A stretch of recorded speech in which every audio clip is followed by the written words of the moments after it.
శ్రీలంక జట్ల మధ్య జరిగిన మొదటి వన్డే మ్యాచ్ను భారత్ జట్టు చేతులారా దూరం చేసుకుంది.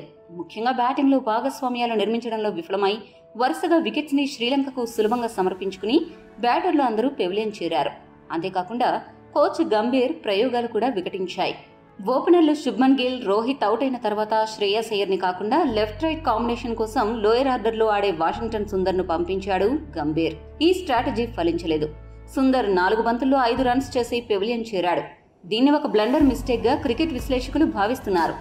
లెఫ్ట్ రైట్ కాంబినేషన్ కావాలనుకుంటే సుందర్ స్థానంలో అక్షర్ పటేల్ లేదా శివన్ దుబేను పంపితే బాగుండేదనే అభిప్రాయాలు వ్యక్తమవుతున్నాయి. స్పిన్ బాగా ఆడే దుబేను బ్యాటింగ్ ఆర్డర్ లో ముందు పంపి ఉంటే మ్యాచ్ అంతా చివరి వరకు వెళ్లకుండా ఉండేదని, ఒత్తిడి కూడా క్రియేట్ అయ్యేది కాదని అంటున్నారు.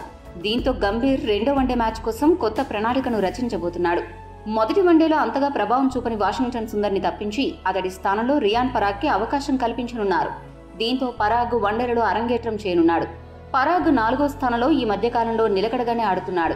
అతడికి బౌలింగ్ చేసే సత్తా కూడా ఉన్న కారణంగా ఈ నిర్ణయం తీసుకోనున్నారు. మరో మార్పు కూడా రెండో వన్డే మ్యాచ్ లో జరగబోతోంది.